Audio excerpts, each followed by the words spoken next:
Hello friends, welcome है आप सभी का आपके इस कृष्णा आर्ट्स एजुकेशन चैनल में, जो केवल और केवल बोर्ड एग्जाम की तैयारी करवाने के लिए बनी है। इसलिए इस चैनल को आपने अभी तक सब्सक्राइब नहीं किया तो इस चैनल को सब्सक्राइब कर दें और साइड के बेल नोटिफिकेशन को भी जरूर प्रेस कर दें, ताकि हमारी वीडियो का लेटेस्ट नोटिफिकेशन आप तक सबसे पहले पहुंच सके। और अगर आपको इस चैनल से रिलेटेड क्लास 10 के नोट्स और PDF चाहिए तो आप टेलीग्राम चैनल को ज्वाइन कर लें। टेलीग्राम चैनल का लिंक डिस्क्रिप्शन में भी दिया हुआ है और उसको आप टेलीग्राम एप्लीकेशन में सर्च करके भी ज्वाइन हो सकते हैं। आपको टेलीग्राम एप्लीकेशन में सर्च करना है कृष्णा आर्ट्स एजुकेशन और सिंपली उस चैनल को ज्वाइन कर लेना है। तो चलिए आज के इस क्लास में आगे की ओर बढ़ते हैं।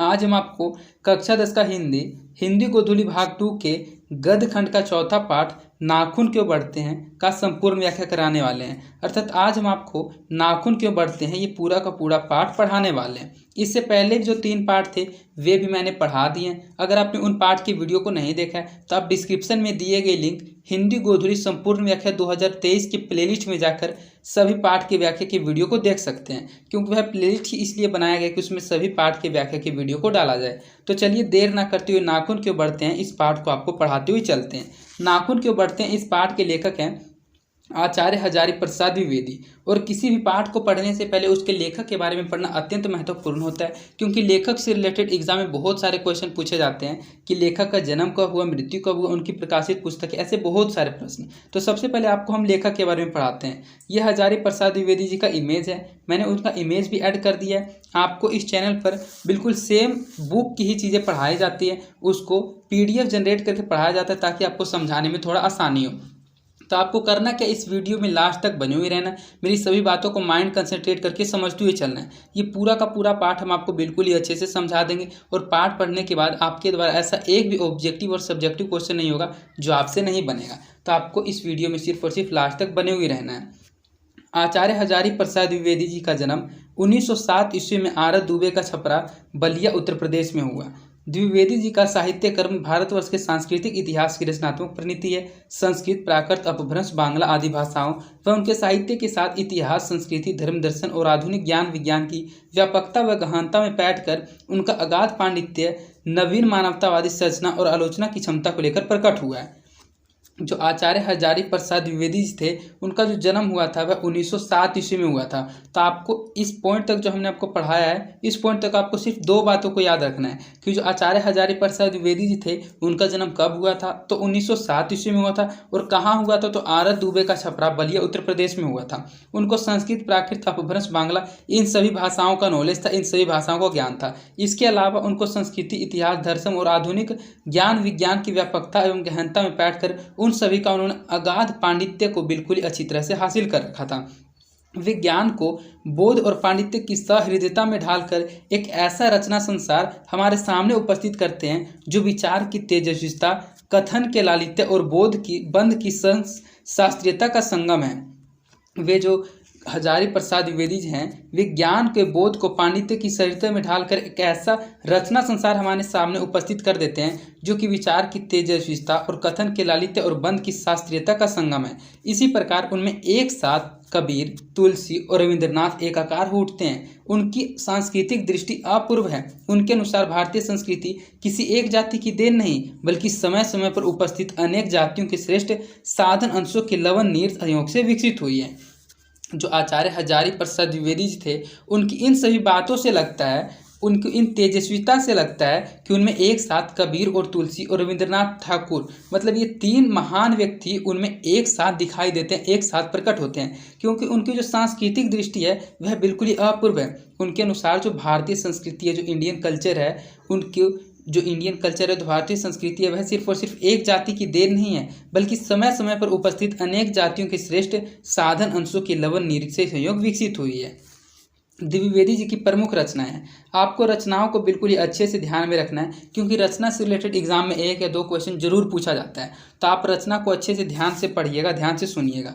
द्विवेदी जी की प्रमुख रचनाएं हैं अशोक के फूल, कल्पलता, विचार और वितर्क, कुटज, विचार प्रवाह, आलोक पर्व, प्राचीन भारत की कलात्मक विनोद, निबंध संग्रह, बाण भट्ट की आत्मकथा, चारुचंद्र लेख, पूर्णनवा, आनंद दास का पोथा, उपन्यास, सूर साहित्य, कबीर, मध्यकालीन बोध का स्वरूप, नाथ संप्रदाय, कालिदास की लालित्य योजना, हिंदी साहित्य का आदिकाल, हिंदी साहित्य की भूमिका, हिंदी साहित्य, उद्भव और विकास, आलोचना साहित्य इतिहास, संदेश राशक, पृथ्वीराज रासो, नाथ सिद्धियों की बानियाँ, ग्रंथ संपादन, विश्व भारती, शांति निकेतन पत्रिका का संपादन, द्विवेदी जी को आलोक पर्व पर साहित्य अकादमी पुरस्कार, भारत सरकार द्वारा पद्म भूषण सम्मान एवं लखनऊ विश्वविद्यालय द्वारा डी लिट्र की उपाधि मिली। जो आचार्य हजारी प्रसाद द्विवेदी जी थे उनको आलोक पर्व पर एक साहित्य अकादमी पुरस्कार मिला था। उनको भारत सरकार द्वारा पद्म भूषण सम्मान भी मिला था और उनको लखनऊ विश्वविद्यालय द्वारा डी लिट्र की उपाधि मिली थी। वे काशी हिंदू विश्वविद्यालय, शांति निकेतन विश्वविद्यालय, चंडीगढ़ विश्वविद्यालय आदि में प्रोफेसर एवं प्रशासनिक पदों पर रहे। मतलब वे हिंदू विश्वविद्यालय, शांति निकेतन विश्वविद्यालय, चंडीगढ़ विश्वविद्यालय इन सभी में प्रोफेसर रहे थे और प्रशासनिक पद पर भी रहे थे। सन 1979 में दिल्ली में उनका निधन हो गया था। तो आपको ये पूरे पैराग्राफ में 3-4 बातों को याद रखना था। उनकी रचनाओं को याद रखना था और जो हजारी प्रसाद द्विवेदी जी थे उनका जन्म कब हुआ था, तो 1907 ईस्वी को हुआ था। कहाँ हुआ था, तो छपरा उत्तर प्रदेश बलिया में हुआ था। और उनका जो जन्म हुआ था वह 1907 में हुआ था और मृत्यु कब हुआ था, 1979 ईस्वी में हुआ था। और मृत्यु कहाँ हुआ था, तो दिल्ली में हुआ था। ये सभी कुछ बातों को आपको याद रखना है। अब ये जो आप पाठ पढ़िएगा नाखून क्यों बढ़ते हैं, अब इस पाठ के बारे में जो आचार्य हजारी प्रसाद द्विवेदी जी हैं वे क्या कहते हैं, अब ये समझिए। हजारी प्रसाद द्विवेदी ग्रंथावली से लिए गए प्रस्तुत निबंध में प्रख्यात लेखक और निबंधकार का मानववादी दृष्टिकोण प्रकट होता है। इस ललित निबंध में लेखक ने बार बार काटे जाने पर भी बढ़ जाने वाले नाखूनों के बाने अत्यंत सहज शैली में सभ्यता और संस्कृति की विकास गाथा उद्घाटित कर दिखाई है। एक और नाखूनों का बढ़ना मनुष्य की आदमी पार्श्विक वृत्ति और संघर्ष चेतना का प्रमाण है, तो दूसरी ओर उन्हें बार बार काटते रहना और अलंकृत करते रहना मनुष्य के सौंदर्यबोध और सांस्कृतिक चेतना को भी निरूपित करता है। लेखक ने नाखूनों के बहाने मनोरंजक शैली में मानव सत्य का दिग्दर्शन कराने का सफल प्रयत्न किया है। यह निबंध नई पीढ़ी में सौंदर्यबोध, इतिहास चेतना और सांस्कृतिक आत्मगौरव का भाव जगाता है।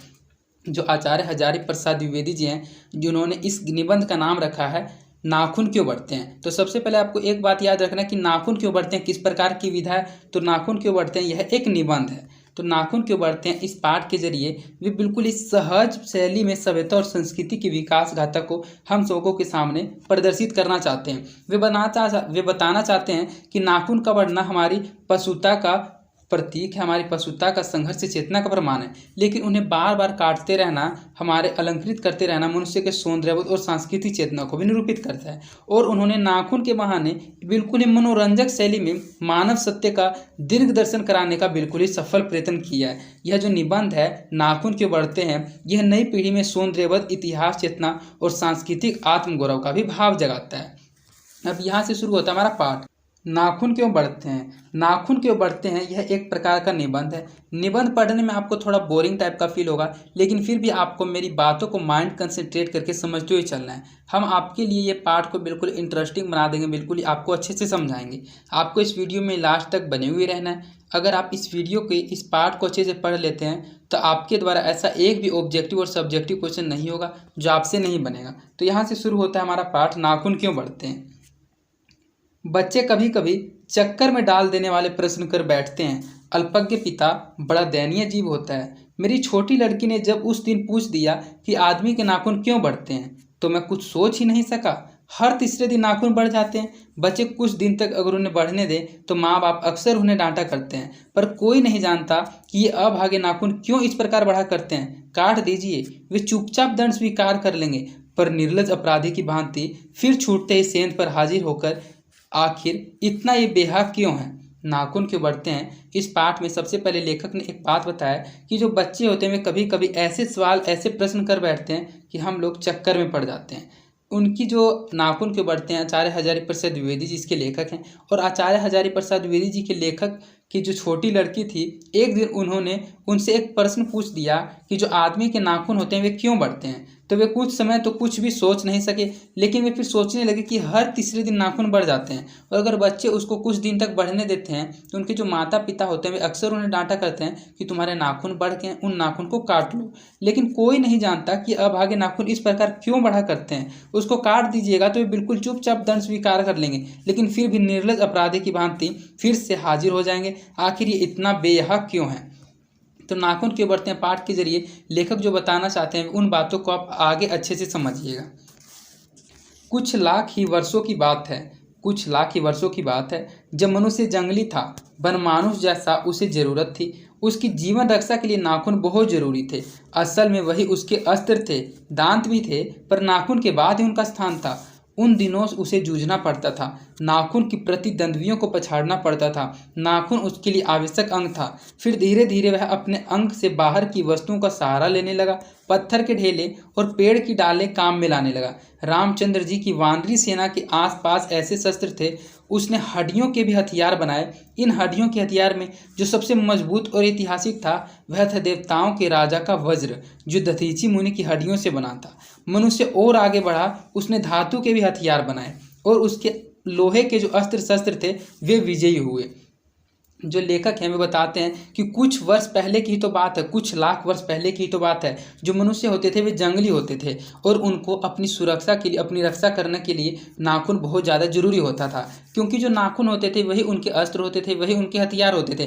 दांत भी थे, लेकिन उनका स्थान नाखून के बाद था। उन दिनों उन्हें नाखूनों से जूझना पड़ता था। नाखून उनके लिए एक आवश्यक अंग था, लेकिन फिर धीरे धीरे उन्होंने अपने नाखून के अलावा बाहर की वस्तुओं को आवश्यक समझ सहारा लेना शुरू कर दिया। उन्होंने पत्थर के ढेले, पेड़ की डालें काम में लेने लगा। जैसे कि बताया गया, रामचंद्र जी की जो वानरी सेना थी, जब रामचंद्र जी सीता माता को रावण के यहाँ से लाने जा रहे थे तो उनकी जो सेना थी, वानरी सेना, उनके पास भी ऐसे ही अस्त्र थे।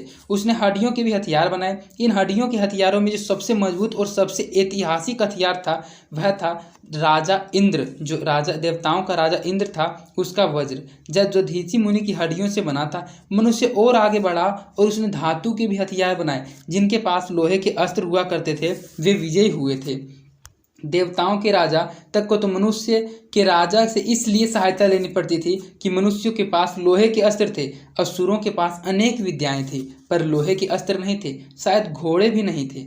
आर्यों के पास ये दोनों चीज़ें थी। आर्य विजय हुए। फिर इतिहास अपनी गति को बढ़ता गया।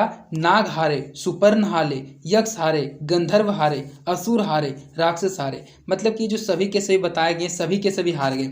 जो मनुष्य थे उन्होंने उसके बाद सबसे पहले तो हड्डियों के अस्त्र शस्त्र बनाया करते थे, तो अस्त्र शस्त्र हड्डियों के मनुष्य के अलावा देवता लोग भी बनाया करते थे। लेकिन उसके बाद उन्होंने लोहे के अस्त्र शस्त्र बनाने शुरू कर दिए। और लोहे के अस्त्र शस्त्र जब उन्होंने मनुष्य ने बनाया तो देवताओं को भी हमारे पृथ्वी पर आकर मनुष्यों से सहायता लेनी पड़ती थी, क्योंकि उनके पास लोहे के अस्त्र शस्त्र थे और उनके पास घोड़े भी थे, जो कि शायद और किन्हीं के पास नहीं थे। आर्यों के पास ये दोनों चीज़ थे, इसलिए तो आर्य सभी जगह विजय हुए। फिर इतिहास ने अपनी गति को बढ़ाया और उन्होंने नाग को हराया, सुपर्ण को हराया, यक्ष को हराया, गंधर्व को हराया, असुर को हराया और राक्षस को हराया। लोहे के अस्त्रों ने बाजी मार ली। इतिहास आगे बढ़ा। पतीले वाले बंदूकों ने, कारतूसों ने, तोपों ने, बमों ने, बम वर्षक वायुयानों ने इतिहास के किस कीचड़ घाट तक घसीटा है यह सबको मालूम है। नकधर जो मनुष्य अब एटम बम पर भरोसा कर कर आगे की ओर चल पड़ा है, वंचित नहीं कर रहा है। अब वह याद दिला देती है कि तुम्हारे नाखून भुलाया नहीं जा सकता। तुम वही लाख वर्ष पहले के नख दंत अवलंबी जीव हो, पशु के साथ एक ही सतह पर विचरण करने वाले और चरने वाले। कि बताया जा रहा है कि जो मनुष्य है वे आज इतना विकसित हो गए हैं कि वे एटम बम पर भरोसा करने लगे हैं। वे पतीले वाले बंदूकों, कारतूसों और तोपों पर भरोसा करके इन्होंने कीचड़ भर घाट तक मनुष्य के इतिहास को घसीटा है। और बताया जा रहा है कि इनके जो नाखून है वे उनको अभी भी याद दिला देती है कि जो तुम्हारे नाखून है उसको भुलाया नहीं जा सकता है। तुम वही लाख वर्ष पहले के नख दंत अवलंबी जीव हो, जो पशु के साथ एक ही सतह पर विचरण करते थे और चरते थे। ततः कि मैं हैरान होकर सोचता हूँ, मनुष्य आज अपने बच्चों को नाखून न काटने के लिए डांटता है। कुछ थोड़े लाख वर्ष पूर्व अपने बच्चों को नाखून नष्ट करने के लिए डांटता होगा।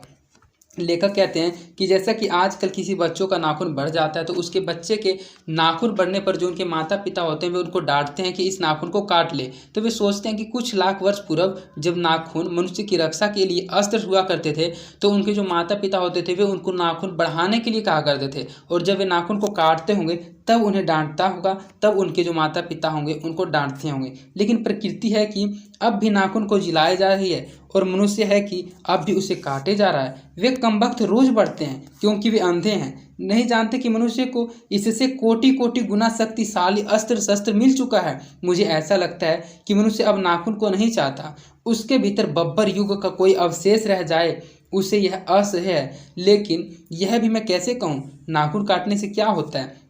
मनुष्य की बर्बरता घटी कहाँ है? वह तो बढ़ती ही जा रही है। मनुष्य के इतिहास में हिरोशिमा का हत्याकांड बार बार थोड़े ही हुआ है, यह तो उसका नवीनतम रूप है। मैं मनुष्य के नाखून की ओर देखता हूँ तो कभी कभी निराश हो जाता हूँ। उसकी यह भयंकर पार्श्ववृत्ति के जीवंत प्रतीक हैं। मनुष्य की पशुता को जितनी बार काट दो वह मरना नहीं जानती। नाखून के बढ़ते इस पाठ के माध्यम से लेखक हम लोगों को एक महत्वपूर्ण बात बताना चाहते हैं कि जो नाखून है, अगर आप उसको जितनी बार काट दीजिएगा वह बार बार आ जाएगा, बार बार बढ़ जाएगा। तो नाखून जो है वह मनुष्य की पशुता का प्रतीक होता है और आप मनुष्य की पशुता को जितनी बार मारेंगे वह फिर से जन्म ले ही लेगा, वह मरना नहीं जानता है। कुछ हजार साल पहले मनुष्य ने नाखूनों को सुकुमार विनोदों के लिए उपयोग में लाना शुरू किया था। वात्सायन के कामसूत्र से पता चलता है कि आज से 2000 वर्ष पहले का भारतवासी नाखूनों को जम के संवारता था। उनके काटने की कला काफ़ी मनोरंजक बताई गई है। त्रिकोण, वर्तुलाकार, चंद्राकार, दंतुल आदि विविध आकृतियों के नाखून उन दिनों विलासी नागरिकों के न जाने किस आम खाया करते थे। उनको सीख तक, मोम और अलतक आलता के यत्न पूर्वक रगड़ कर लाल और चिकना बनाया जाता था। लेखक बताते हैं कि कुछ हजार साल पहले जो नाखून हुआ करते थे हम लोगों के, उनको जो भारतवासी के नाखून हुआ करते थे उनको जमकर संवारा जाता था। उनको जो काटने की कला थी वह काफ़ी मनोरंजक बताई जाती है।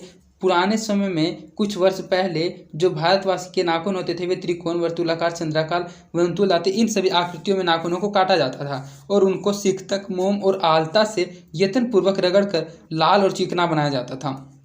जो गोड़ देश के लोग थे उन दिनों बड़े बड़े नखों को पसंद करते थे और दक्षिण आते छोटे नखों को। तो यहाँ से आपका एक ऑब्जेक्टिव क्वेश्चन हर बार एग्जाम में पूछा जाता है कि बड़े बड़े नखों को कौन देश के लोग पसंद करते थे? तो गोड़ देश के लोग बड़े बड़े नखों को पसंद करते थे, बड़े बड़े नाखूनों को पसंद करते थे। लेकिन जो दक्षिणात्य देश के लोग होते थे वे छोटे छोटे नाखूनों को पसंद करते थे। अपनी अपनी रुचि है, देश की भी और काल की भी। लेकिन समस्त अधोगामिनी वृत्तियों और नीचे रख खींचने वाली वस्तुओं को भारतवर्ष ने मनुष्योचित बनाया है। यह बात चाहूँ तो भूल भी नहीं सकता। लेखक कहते हैं कि सभी की अपनी अपनी मर्जी होती है। जो गोड़ देश के लोग हैं उनको बड़े बड़े नाखून पसंद है, लेकिन जो दक्षिणात्य देश के लोग हैं उनको छोटे छोटे नाखून पसंद है। मानव शरीर का अध्ययन करने वाले प्राणी विज्ञानों का निश्चित मत है कि मानव चित्त की भांति मानव शरीर में भी बहुत सी अभ्यास जन्य सहज वृत्तियां रह गई है, दीर्घ काल तक उनकी आवश्यकता रही है। अतएव शरीर ने अपने भीतर एक ऐसा गुण पैदा कर लिया है कि वे वृत्तियां अनायास ही हैं और शरीर के अनजाने में भी अपने आप काम करती है। नाखून का बढ़ना उसमें से एक है, केस का बढ़ना दूसरा, दांत का दोबारा उठना तीसरा है, पलकों का गिरना चौथा है।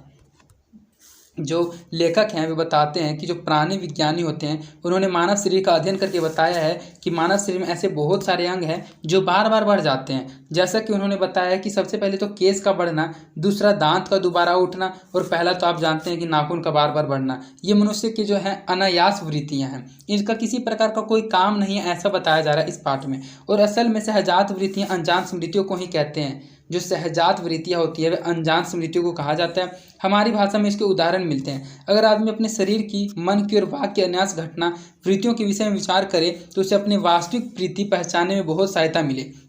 पर कौन सोचता है? सोचना तो क्या, उसे इतना भी पता नहीं चलता कि उसके भीतर जो नख बढ़ा लेने की सहजात वृत्ति है वह उसके पशुत्व का प्रमाण है। उन्हें काटने की जो प्रवृत्ति है वह उसकी मनुष्यता की निशानी है। और यद्यपि पशुत्व के चिन्ह उसके भीतर रह गए हैं, वह पशुत्व को छोड़ चुका है।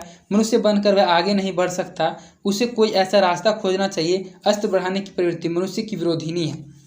जो लेखक है वे बताते हैं कि उनका जो नाखून का बढ़ना है, वे नाखूनों का बढ़ना लेखक में एक मनुष्यता का प्रतीक है और उसके जो काटने का प्रवृत्ति है वह उसकी मनुष्यता की निशानी है। जो मनुष्य का नाखून बढ़ता है वह उसके पशुता का प्रमाण है और जो नाखून उसको बार बार काटने के लिए प्रेरित करता है वह उसकी मनुष्यता की निशानी है। और यद्यपि वह पशुत्व के चिन्ह जो भीतर रह गए हैं वह अपने पशुत्व को, अपने पशुता को छोड़ नहीं सकता है, क्योंकि मनुष्य जो होते हैं उनमें एक पशुता का पहचान रह गया, वह हमारे नाखून है। और नाखून बार बार बढ़ जाता है लेकिन हमारी मनुष्यता उसे बार बार फिर से काट देती है। लेकिन फिर भी वह मरना नहीं जानती है, वह बार बार बढ़ जाती है, बार बार पशुता हमारे शरीर में आ जाती है।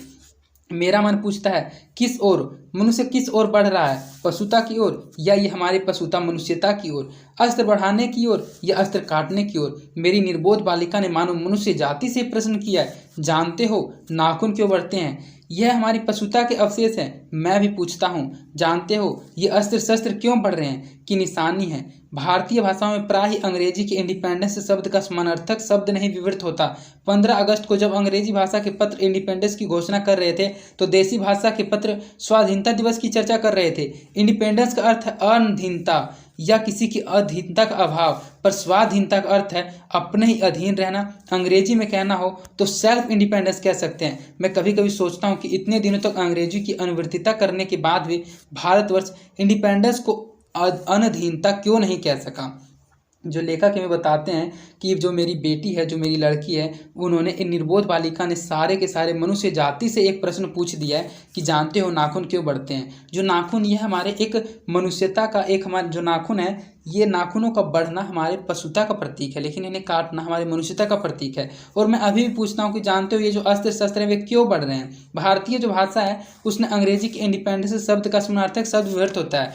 जो 15 अगस्त के दिन इंडिपेंडेंस डे कहा जाता है उसका जो अर्थ होता है वह होता है, इंडिपेंडेंस का जो अर्थ होता है वह होता है अनधीनता या फिर किसी की अधीनता का अभाव। लेकिन देसी भाषा में जो स्वाधीनता दिवस है उसकी चर्चा पर अगर उसको इंग्लिश में कहा जाए तो उसे सेल्फ इंडिपेंडेंस भी कह सकते हैं। भारतवर्ष इंडिपेंडेंस को अधीनता क्यों नहीं कह सका, ये सभी बात इसमें बताई गई है। उसने अपनी आज़ादी के जितने भी नामकरण किए, स्वतंत्रता, स्वराज्य, स्वाधीनता, उनमें सब का बंधन अवश्य रखा।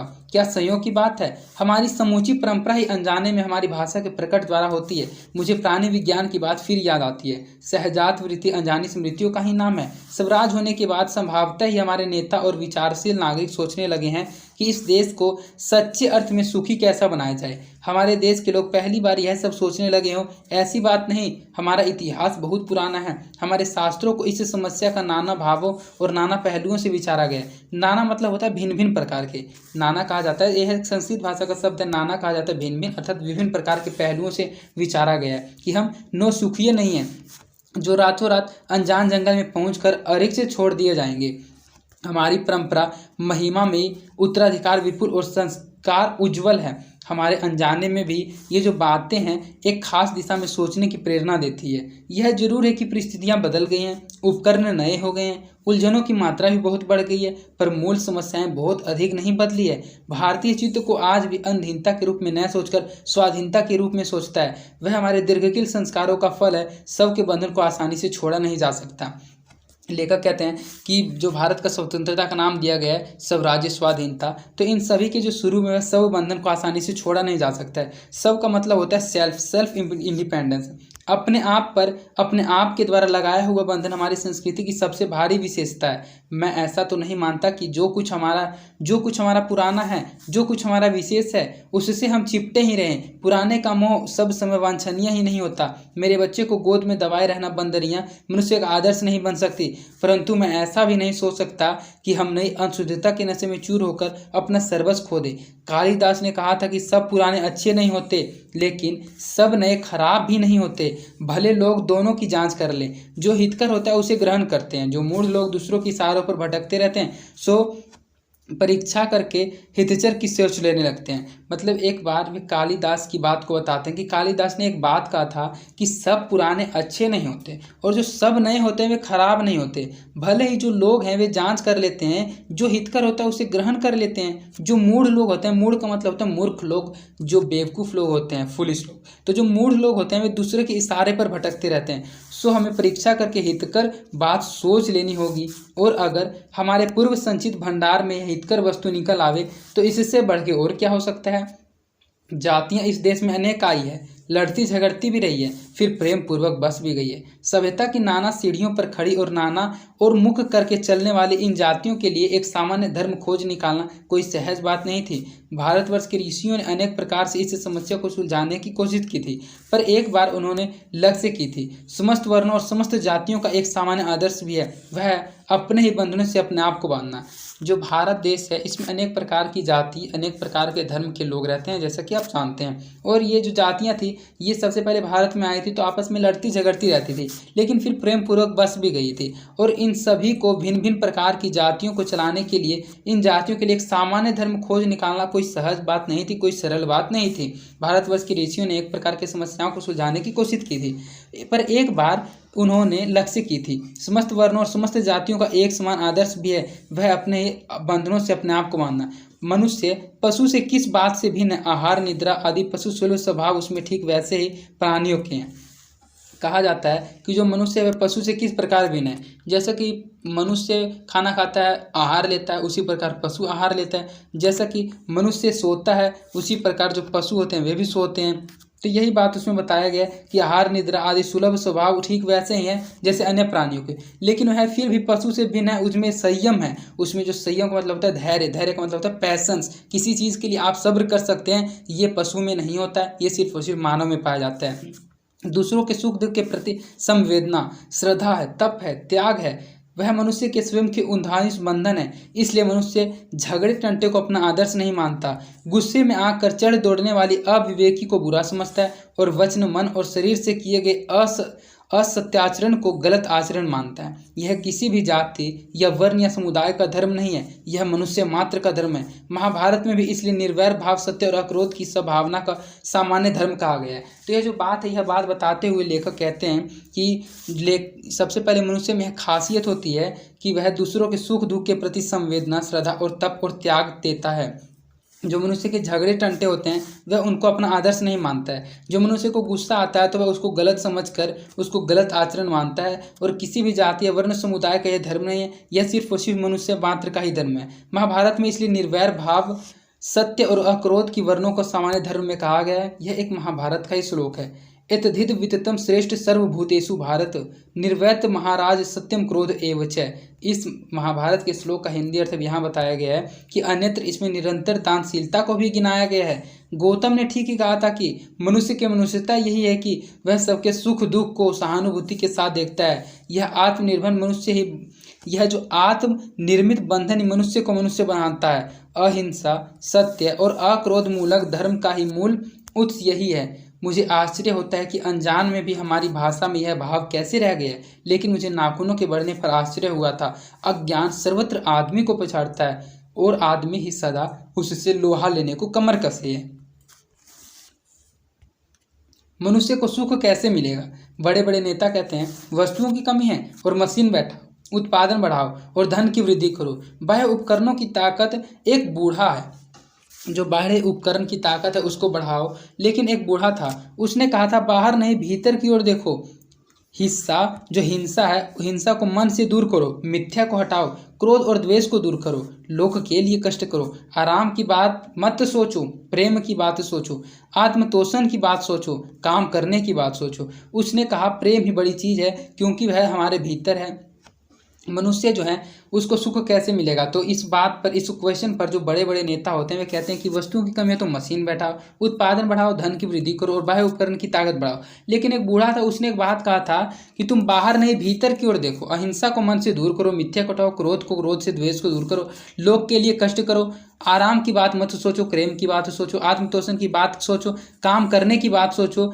और उन्होंने कहा कि प्रेम ही सबसे बड़ी चीज़ है क्योंकि वह हमारे भीतर है। उच्छृंखलता पशु की प्रवृत्ति है, सबका बंधन मनुष्य का स्वभाव है। बूढ़े की बात अच्छी लगी या नहीं पता नहीं, उसे गोली मार दी गई। जो बूढ़े ने जब ऐसी बात कही तो बूढ़े की बात जो अंग्रेज थे उनको अच्छी लगी या नहीं लगी होगी, लेकिन उसको गोली मार दी गई। आदमी के नाखून बढ़ने की प्रवृत्ति ही हावी हुई। मैं हैरान होकर सोचता हूँ कि बूढ़े ने कितनी गहराई में बैठकर मनुष्य की वास्तविक चरित्रता का पता लगाया था।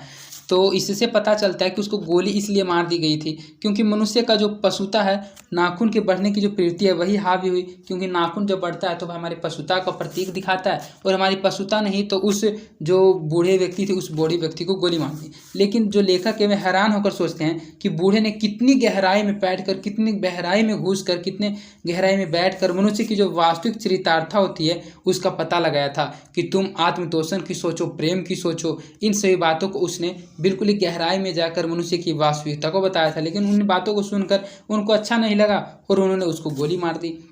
ऐसा कोई दिन आ सकता है जबकि मनुष्य के नाखूनों का बढ़ना बंद हो जाएगा। कहा जा रहा है कि ऐसा कभी दिन आएगा जिस दिन नाखूनों का बढ़ना ही बंद हो जाएगा। प्राणी शास्त्रियों का ऐसा अनुमान है कि मनुष्य का अनावश्यक अंग उसी प्रकार झड़ जाएगा जिस प्रकार उसकी पूंछें झड़ गई। उस दिन मनुष्य की पशुता भी लुप्त हो जाएगी। शायद उस दिन वह मरण शास्त्रों का प्रयोग भी बंद कर देगा। तब तक इस बात से छोटे बच्चों को परिचित करा देना वांछनीय जान पड़ता है कि मनुष्य की अपनी इच्छा है, अपना आदर्श है। जो लेखक हैं वे लेखक बताते हैं कि ऐसा किस दिन आ सकता है जिस दिन नाखूनों का बढ़ना ही बंद हो जाएगा। तो जो प्राणी शास्त्री होते हैं उनका अनुमान है, उन्होंने अनुमान लगाया कि मनुष्य का जो अनावश्यक है उसी प्रकार झड़ जाएगा जिस प्रकार उनकी पूंछ झड़ गई थी। तो जो मनुष्य होते हैं उनकी पहले पूंछ भी हुआ करती थी, लेकिन वह उसका अनावश्यक अंग था, मतलब उसको मनुष्यों को उन पूंछ की किसी प्रकार की कोई आवश्यकता नहीं थी अपने शरीर में, तो उसकी जो पूंछ थी वह जड़ गई थी। तो उसी प्रकार बताया जाता है कि जिस दिन मनुष्य की पशुता भी लुप्त हो जाएगी, शायद उसी दिन वह जो मरण शास्त्रों का प्रयोग भी बंद कर देगा। जो मरण शस्त्र होते हैं, जो मरण शस्त्र का मतलब होता है बंदूक, गोली, तोप, आयरन, एटम बम, तो ये जो बम होते हैं इन सभी बमों का प्रयोग अगर बंद कर देगा तो मनुष्य की जो पशुता होगी वह भी लुप्त हो जाएगी। तब तक इस बात से छोटे बच्चों को परिचित करा देना वांछनीय जान पड़ता है कि मनुष्य की अपनी इच्छा अपना आदर्श है। वृहत्तर जीवन में अस्त्र शस्त्र को बढ़ने देना मनुष्य की अपनी इच्छा की निशानी है और उनकी बाढ़ को रोकना मनुष्यत्व का तकाजा है। मनुष्य में जो घृणा है, जो अनायास बिना सिखाए आ जाती है, वह पशुत्व का घोतक है। और अपने को संयत रखना मतलब पैसेंस रखना, सब्र रखना किसी चीज़ के प्रति, दूसरे के मनोभावों का आदर करना मनुष्य का सब धर्म है। बच्चे यह जाने तो अच्छा हो, अभ्यास और तप से वस्तुएं मनुष्य को महिमा को सूचित करती है। अगर आप अभ्यास और तप से किसी वस्तु को प्राप्त करना चाहते हैं तो आप उस वस्तु को जरूर प्राप्त कर लीजिएगा, ऐसा लेखक बताते हैं। सफलता और चरितार्थता में अंतर है। मनुष्य मरण शस्त्रों के संचयन से, बाह्य उपकरणों के बाहुल्य से उस वस्तु को भी पा सकता है जिसे उसने बड़े आडंबर के साथ सफलता नाम दे रखा है। परंतु मनुष्य की चरितार्था प्रेम में ही है, मैत्री में है, त्याग में है, अपने को सबके मंगल के लिए निःस्वेष भाव से देने में है। नाखूनों का बढ़ना मनुष्य की उस अंध सहजात वृत्ति का परिणाम है जो उसके जीवन में सफलता को ले आना चाहती है। उसको काट देना सब निर्धारित आत्मबंधन का फल है, उसे चरितार्था की ओर ले जाती है। जो चरितार्थ का मतलब होता है जो हमारा चरित्र होता है और जो हमारा सफलता होता है, उन दोनों में क्या अंतर यह बताया गया। तो जो मनुष्य का मरण अंत्र होते हैं, जो मरण शस्त्र होते हैं, उनके संचयन से जो बाह्य उपकरण के बाहुल्य से हम लोग किसी वस्तु को पा सकते हैं, वह सिर्फ और सिर्फ आडंबर के साथ सफलता का नाम दे सकते हैं। अर्थात हम लोग सिर्फ सोच सकते हैं कि हम लोगों ने सफलता प्राप्त कर ली किसी मरण शस्त्र उपकरण के सहारे। अगर हम किसी को डरा कर, बंदूक दिखाकर किसी चीज़ को हासिल करना चाहेंगे तो हम उसको हासिल कर लेंगे, लेकिन वह हमारी वास्तविक सफलता नहीं होगी। तो ये बताया जा रहा है कि परंतु मनुष्य की जो चरितार्था है, अगर मनुष्य वास्तविक में सफलता प्राप्त करना चाहता है तो वह अपने परिश्रम से, अपने प्रेम से, मैत्री में, त्याग से, सेक्रीफाइस से, सबके मंगल के लिए निःशेष भाव से देने में ही है। मनुष्य को जो बढ़ना है, नाखूनों का बढ़ना मनुष्य की अंध सहजात वृत्ति का परिणाम है जो उसके जीवन में सफलता ले आना चाहती है, और उसको काट देना सब निर्धारित आत्मबंधन का फल है जो उसे चरितार्था की ओर ले जाती है। कम वक्त नाखून बढ़ते हैं तो बढ़े, मनुष्य उन्हें बढ़ने नहीं देगा। तो ऐसा बहुत एक इम्पोर्टेंट बात लास्ट में लेखक ने बता दिया कि जो कम वक्त नाखून है बढ़ते हैं तो बढ़े, मनुष्य उसे बढ़ने नहीं देगा। क्योंकि जो हमारे चारों ओर पशुता फैल रही है, वह पशुता जितना चाहे उतना अधिक बढ़े, लेकिन जो हमारी मनुष्यता है वह उसको बढ़ने नहीं देगी। तो इस पूरे पाठ के जरिए लेखक सिर्फ हम लोगों को एक ही बात बताना चाहते थे कि हिंसा नहीं करना चाहिए, अहिंसा के पथ पर चलना चाहिए। हम लोगों को ये जो गोली होते हैं, बंदूक होते हैं, तोप होते हैं, इन सभी मरण शस्त्रों का त्याग कर देना चाहिए और हम लोगों को मनुष्यता की ओर, एक दूसरे की भलाई के बारे में सोचना चाहिए, प्रेम के बारे में सोचना चाहिए। तो ये पूरे के पूरे पाठ को हमने बिल्कुल ही अच्छे से समझा दिया है। हम आशा करते हैं कि आपको यह पूरा का पूरा पाठ अच्छे से समझ आ गया होगा। और अगर आपको यह पाठ अच्छे से समझ आ गया है तो आप इस पाठ को, इस वीडियो को अपने दोस्तों के बीच भी जरूर शेयर कीजिएगा। और अगर आपको हमारी वीडियोस पसंद आती है तो आप हमारे वीडियोस को लाइक भी जरूर करें, इससे हमारा मोटिवेशन बना हुआ रहता है। और अगर आपने इस चैनल को अभी तक सब्सक्राइब नहीं किया तो इस चैनल को सब्सक्राइब कर दें और साइड के बेल नोटिफिकेशन को भी जरूर प्रेस कर दें। इस चैनल पर क्लास 10th की बिल्कुल ही अच्छे से तैयारी करवाई जाएगी। सभी के सभी पाठ को पढ़ाया जाएगा, ऑब्जेक्टिव क्वेश्चंस को पढ़ाया जाएगा, सब्जेक्टिव क्वेश्चंस को पढ़ाया जाएगा। बिल्कुल ही अच्छे से आपके सभी क्वेश्चंस के कवर अप किया जाएगा। और अगर आपको किसी प्रकार की कोई समस्या होती है तो आप कमेंट सेक्शन में अपनी समस्या को मुझ तक पहुंचा सकते हैं। और आप टेलीग्राम चैनल में ज्वाइन हो जाइए। टेलीग्राम चैनल पर आपको इस चैनल से रिलेटेड क्लास 10th के सभी नोट्स और PDF मिल जाएंगे। तो आज के लिए इतना ही, धन्यवाद। मिलते हैं आपसे किसी अन्य इंपॉर्टेंट वीडियो में।